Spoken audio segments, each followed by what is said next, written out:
జైన్ అందరికి.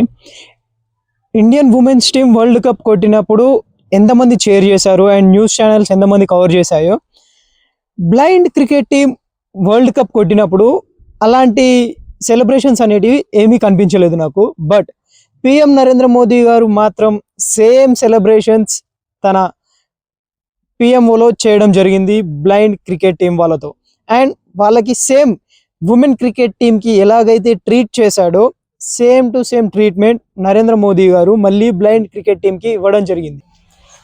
క్రికెట్కి ఎంతో క్రేజ్ ఉంటుంది, బట్ బ్లైండ్ క్రికెట్ టీంని ఎక్కడో వదిలేశారు మన వాళ్ళు. అండ్ బ్లైండ్ క్రికెట్ టీమే కాదు, వీళ్ళు ఏ గేమ్ ఆడినా వాళ్ళని అలానే చూస్తుంది ఇండియా. ఏంటి, నార్మల్గా మన వాళ్ళు ఎక్కడికి వెళ్ళినా అక్కడ కప్ తీసుకొని వస్తారు. అండ్ వీళ్ళు కూడా కప్పే కదా తీసుకొచ్చింది. అండ్ మన కంట్రీ ప్రైడ్ని నిలబెట్టారు అక్కడ. కొన్ని కంట్రీస్ని అయితే 3 ఓవర్స్లోనే పెవిలియన్కి పంపించింది మన బ్లైండ్ క్రికెట్ టీం. అలా ఏ క్రికెట్ టీం అయినా చేసిందా? లేదు కదా. సో వీళ్ళని ఎంత చేర్ చేస్తారు అంటే నార్మల్ క్రికెట్ టీం కంటే ఎక్కువ చేయాలి మనం. But we not doing that. నువ్వు ఇండియాలో ఉంటే ఇండియన్ అయిపోవు, నీలో ఇండియా ఉంటే అవుతావు. నీలో ఇండియా ఉందా?